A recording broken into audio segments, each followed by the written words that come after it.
नमस्कार. दिनांक 9 एप्रिल 2026 गुरुवार रोजी संपूर्ण विश्वामध्ये नौकार महामंत्र दिवस आयोजित केलेला आहे.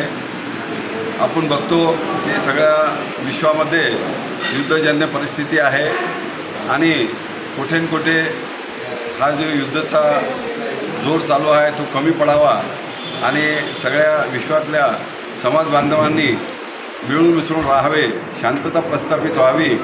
त्यासाठी जैन इंटरनॅशनल ट्रेड ऑर्गनायझेशन जितो छत्रपती संभाजीनगर फाउंडेशन या चॅप्टरने आणि पूर्ण विश्वामध्ये एकाच वेळी सकाळी 8:01 पासून 9:36 नौकार महामंत्राचा जाप आयोजित केलेला आहे.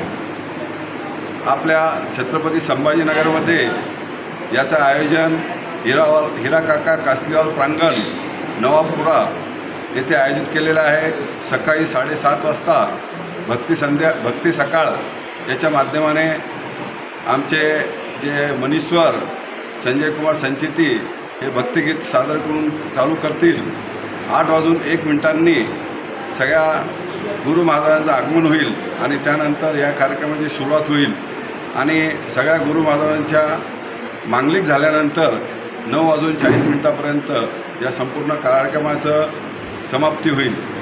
या कार्यक्रमासाठी माझी सगळ्या समाज बांधवांना विनंती आहे की पुरुष वर्गांनी सफेद ड्रेस आणि महिलांनी येलो कलरचे ड्रेस किंवा साडी परिधान करून या कार्यक्रमात जास्तीत जास्त संख्येने उपस्थित राहावे, जेणेकरून विश्वशांतीसाठी आपल्या पूर्ण समाज बांधवांचा आणि समाजेतर बांधवांचा सगळ्यांचा हातभार याला लागेल आणि लवकरात लवकर पूर्ण विश्वामध्ये शांतता लावेल.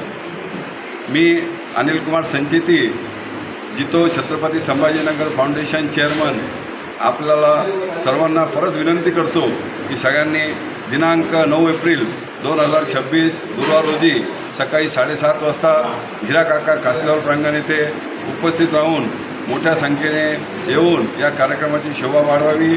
जय हिंद, जय जिनेंद्र, जय महावीर. आजच्या पत्रकार परिषदेला कोण कोण उपस्थित? आजच्या पत्रकार परिषदेला जितो छत्रपती संभाजीनगरचे वरिष्ठ पदाधिकारी पारसजी ओस्तवाल, डिंपलजी पगारिया, रवींद्रजी किंवसरा, मी स्वतः चेअरमन अनिल कुमार संचिती, आमचे सचिव आशिषजी सकलेचा, आमच्या लेडीज विंगच्या चेअरमन प्रियाजी मुत्ता, सोनलजी जैन व आमचे यूथ विंगचे चेअरमन नमेशजी मुथियान, नौकार फाउंडेशनचे सगळे पदाधिकारी व सकल जैन समाज छत्रपती संभाजीनगरचे सगळे पदाधिकारी, आमच्या पूर्ण 3 विंगच्या टीमच्या पदाधिकारी या सगळ्या उपस्थित होत्या.